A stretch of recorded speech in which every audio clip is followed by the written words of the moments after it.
and soon a post-BRICS world, which has restructured the global international order. Now, that has made nations or blocs like BRICS more relevant and substantive in the world of international relations and regional grouping.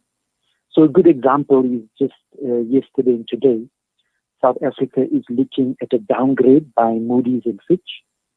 And BRICS would ask the question, who are Moody's and Fitch to then grade countries like South Africa? What gives them the authority? And I think that is a central point when understanding BRICS. BRICS looks at alternative worldviews. Why should we be measured by some entity sitting in New York that looks at our national accounts and statistics, and then they grade us, and then that can control the economic destiny of 56 million people? It's about power, and BRICS is trying to counter those kinds of unequal power relations. I think that is the essence of BRICS, just to give an entry point. Well, I think it's quite interesting in terms of, what you just mentioned, because I know a lot of has been made out of the downgrade and junk status, and we know investors actually read into the situation. But in terms of providing that alternative, and let's just understand, how coming out of the summit, and particularly this year's summit, how would BRICS actually provide an alternative to the what we can call the global order that we see around us? Very interestingly, Inayet, so basically, if you look at the summit declarations, they are quite substantive. There's a new economic strategy partnership 2021 to 2025. There is the new BRICS Eurasian Center that opened in the Eurasian region. That's going to look at investment in the greater Silk Road of the Eurasian regions. There is the advancement of agricultural cooperation. And most importantly, the vaccine initiative is a big one that is being debated at the World Health Organization. And various countries and regions are developing different models and are at quite advanced stages in the vaccine development. But hopefully will have a better opportunity for regions in the South, the global developing world, to make choices. And BRICS has a particular approach, unlike multinational pharmaceutical corporations, that is looking at it from a patent, profit-making point of view. So this would be one significant difference between, let's say, BRICS and the mainstream world. Yes. Now, obviously, we're talking about pandemic, and we're talking about the vaccine, which is now become a major talking point right across the entire world, Ashraf.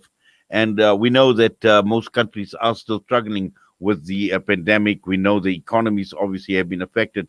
But when one looks at the BRICS member states, when one looks at China, when one looks at Russia, and even India, and when we're talking about vaccines, when we're talking about vaccine development, research, production, and this, I think, is quite significant. This is very, very important, because these are countries that have the potential of making a major impact, particularly in the area of vaccine research and development.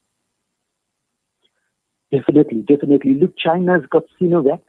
They're already supplying most of the developing world in Brazil. Russia's got its own.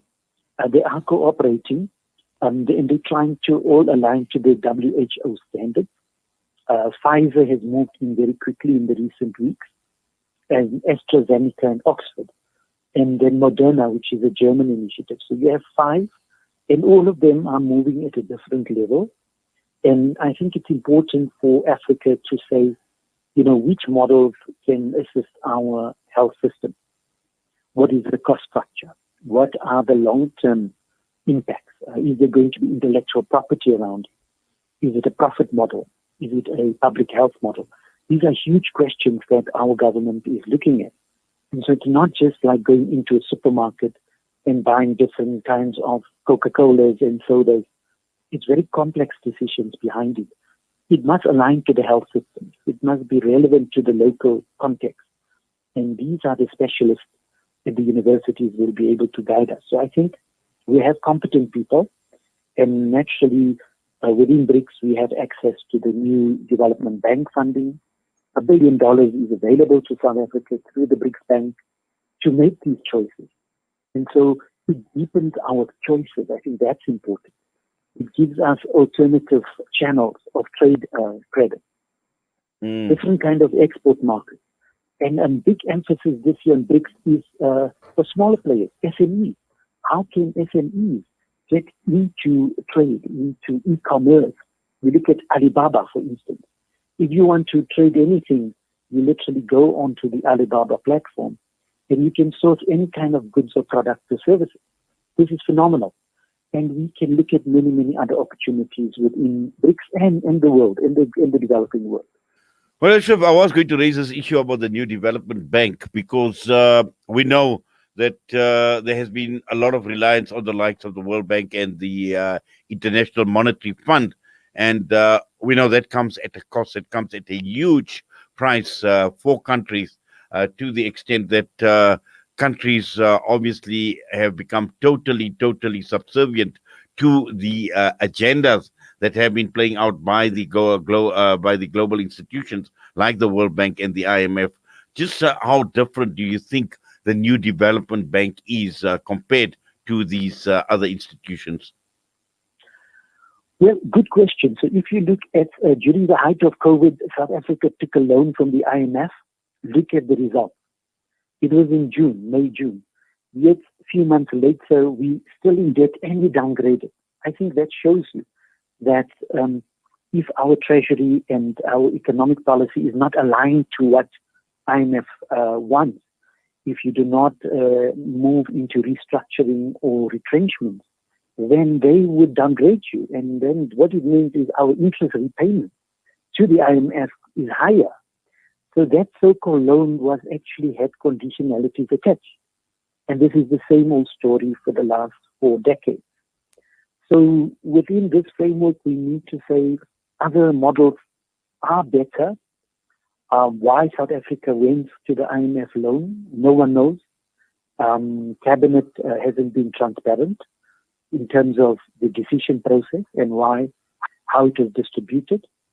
And then we had all the PPE corruption that just showed you that it was not in the interest of development.